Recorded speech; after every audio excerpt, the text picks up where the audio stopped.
নমস্কার দর্শক বন্ধু, পলিশ কুকিং অ্যান্ড লাইফস্টাইলে আপনাদের সবাইকে স্বাগত। আশা করি বন্ধুরা সবাই ভালো আছেন, আমিও ভালো আছি। আপনারা সবাই ভালো থাকুন, সুস্থ থাকুন, এই কামনাই রইল। আজকে একটি নতুন রেসিপি নিয়ে আসলাম, দারুণ একটা লোভনীয় রেসিপিটা। এটা হলো লোটে মাছের ঝাল। এই লোটে মাছের ঝাল ইউটিউবে এরকমভাবে কেউ রান্না করেনি। এই মাছটা আমি সেরকমভাবে রান্না করেছি, এই প্রথমবার এরকম লোটে মাছের ঝাল রান্না হলো। এটা খেতে দারুণ সুস্বাদু, দারুণ টেস্টি, এমনকি দুপুরবেলায় ভাতও কম পড়ে যাবে খাওয়ার সময়, এত টেস্টি।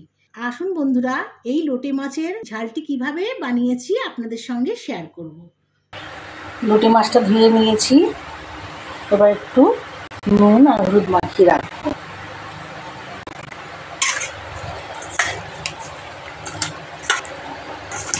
আমি এরকম গোটা গোটাই রেখে দিয়েছি মাছটা।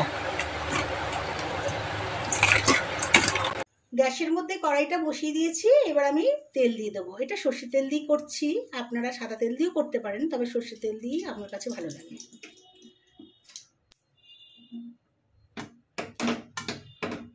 এই যে লোটে মাছটা এবারে কড়াই দেবো। এই প্রথমবার লোটে মাছ ভেজে রান্না করছি, ইউটিউবে এরকম রেসিপি দেখা যায় না। আমি এটা লোটে মাছ ভেজে রান্না করি, তাই বন্ধুদের সঙ্গে শেয়ার করলাম। লোটে মাছ কখনোই কেউ ভেজে রান্না করে না, আমি এটা ভেজে রান্না করব। তেলটা গরম হয়ে গেছে, এবার আমি একটা একটা করে লোটে মাছ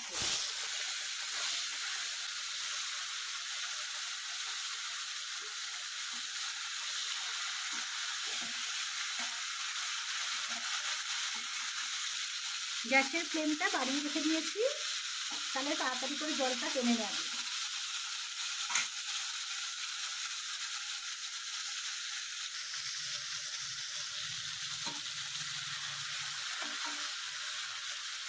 দেখুন কি সুন্দর উঠিয়ে দিলাম। মাছ আমাদের ভেজে না খেলে ভালো লাগে না, আমরা সব মাছই ভেজেই খাই, কাঁচা মাছ খাই না।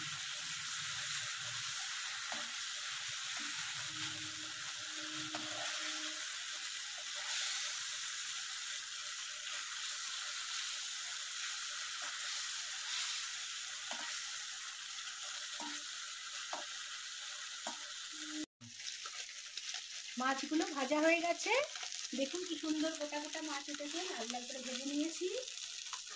এবারে মাছগুলোকে উঠিয়ে নেব।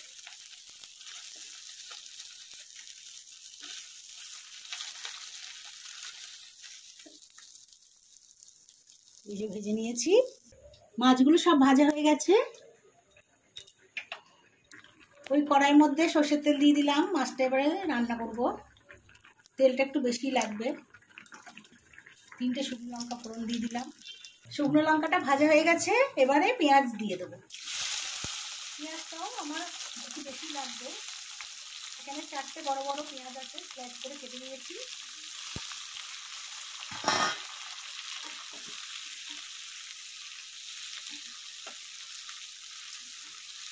পেঁয়াজটা একটু ভেজে নেবো ভালো করে। কয়েকটা কাঁচা লঙ্কা দিয়ে দিলাম। আপনারা যদি চান তো লঙ্কাটা ছিঁড়েও দিতে পারেন, আমি গোটাই দিয়েছি, যার যেরকম ঝাল পছন্দ সেরকমভাবে আপনারা দিয়ে দিতে পারেন। এখানে ধনে পাতা ধুয়ে রেখে দিয়েছি, কুচি করে দেবো। আদা রসুনের পেস্ট আছে, রসুনটা একটু বেশি দিয়েছি, 7-8 কোয়া, আর আদা 1 ইঞ্চির একটু বেশি। আর এখানে টমেটো কুচি করে নিয়েছি। পেঁয়াজগুলো ভাজা হয়ে গেছে, এবারে দিয়ে দেবো আদা রসুনের পেস্টটা।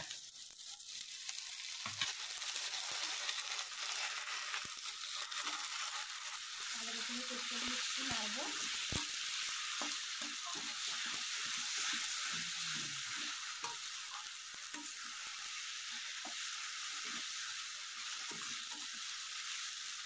দু মিনিট ভেজে নেবো আদা রসুনটা দিয়ে। আদা রসুনের পেস্টটা এবার একটু জিরের গুঁড়ো দিয়ে দিলাম, লঙ্কার গুঁড়ি দিলাম, আপনারা ঝালটা নিজের পছন্দ মতন খেতে পারেন।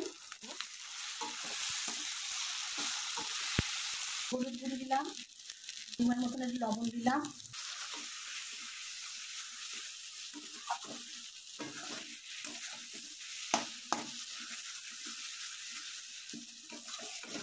এবার টমেটো কুচিটা দিয়ে দিলাম।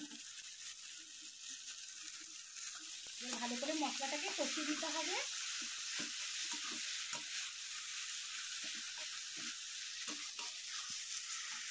ভালো করে মশলাটা কষানো হয়ে গেছে, তেল ছেড়ে দিয়েছে, টমেটো সিদ্ধ হয়ে গেছে। এবারে জলটা দিয়ে দেবো। খুব বেশি জল দেবো না, এটা একদম মাখামাখাই হবে, একদম সামান্য জল দিলাম।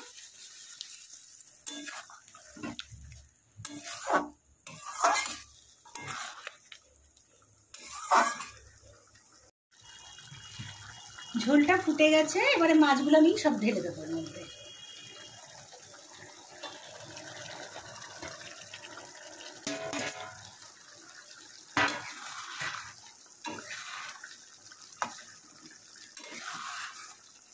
মাছটা দিয়ে এবারে যেটুকুনি কারি আছে সেটা টানিয়ে নেবো, ঝোলটা টানিয়ে নেবো।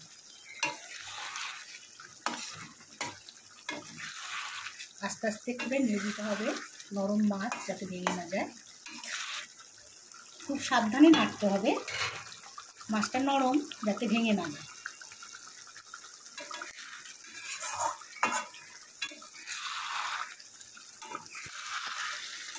ঝোলটা অনেকটাই টেনে গেছে, আমার হয়ে এসেছে, আর বেশি দেরি নেই। এবারে আমি একটু ধনেপাতা দিয়ে দিলাম।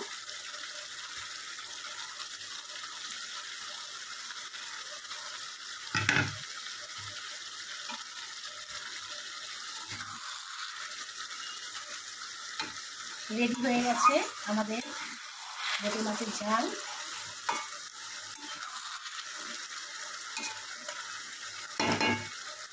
এবার একটু ঢাকা দিয়ে গ্যাসটা নিভিয়ে দেবো, গ্যাসটাকে বন্ধ করে দেবো। 2-3 মিনিট পরে ঢাকনাটা খুলে দিলাম। রেডি হয়ে গেছে আমাদের লোটে মাছের ঝাল, একদম কমপ্লিট হয়ে গেছে বন্ধুরা। আপনারাও এরকমভাবে বানিয়ে নিন। আমার এই রেসিপিটা কেমন লাগলো বন্ধুরা অবশ্যই কমেন্ট করবেন, লাইক করবেন, শেয়ার করবেন। আর আমার চ্যানেলে যারা নতুন বন্ধু আছেন প্লিজ আপনারা আমার চ্যানেলটাকে সাবস্ক্রাইব করে আমার পাশে অবশ্যই থাকবেন। নমস্কার।